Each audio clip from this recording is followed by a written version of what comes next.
Lorsque la patiente a déjà bénéficié des premières étapes de la reconstruction mammaire et que le volume du sein atteint par la maladie a été restauré, nous pouvons lui proposer de peaufiner le résultat. Pour cela, elles peuvent bénéficier d'une reconstruction du mamelon et de l'aréole, et on peut également réaliser une symétrisation du sein par rapport au sein contralatéral. Certaines patientes sont satisfaites avec un sein reconstruit qu'elles trouvent harmonieux par rapport à l'autre côté et souhaitent s'arrêter là.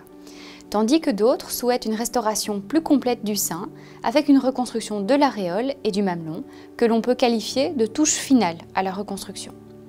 Souvent, on procède à une symétrisation de l'autre sein pour que la reconstruction soit harmonieuse.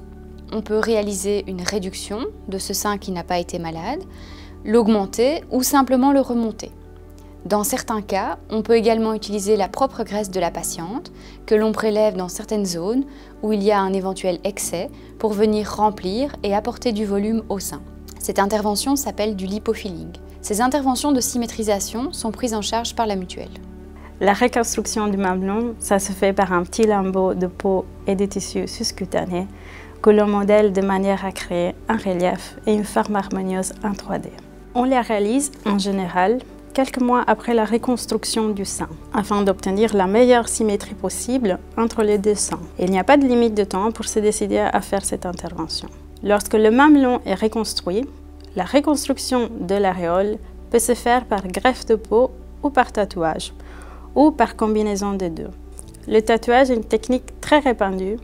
Il permet d'obtenir une illusion optique de surface texturée. Le tatouage peut être réalisé avant ou après la reconstruction du mamelon. C'est une technique facile, rapide et efficace, qui permet une symétrie de couleurs très bonne, étant donné la grande variété de teintes disponibles. Ici à Erasme, on a choisi de collaborer avec une tatoueuse formée dans le domaine. Le tatouage de l'aréole mammaire est l'étape finale de la reconstruction du sein. On tatoue une aréole mammaire aussi vraie que nature, on ne tatoue pas un simple disque de couleur. En travaillant les ombrages et le dessin, on recrée l'illusion du volume du mamelon dans l'aréole, mais aussi de l'aspect légèrement granuleux de l'aréole. La taille et l'emplacement seront déterminés en fonction de la forme du sein, évidemment, et éventuellement de l'aréole qui pourrait encore exister de l'autre côté.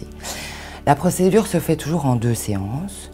Lors de la première, un dessin est réalisé en fonction de la taille et de la forme des seins, et le tatouage est réalisé sur ce dessin.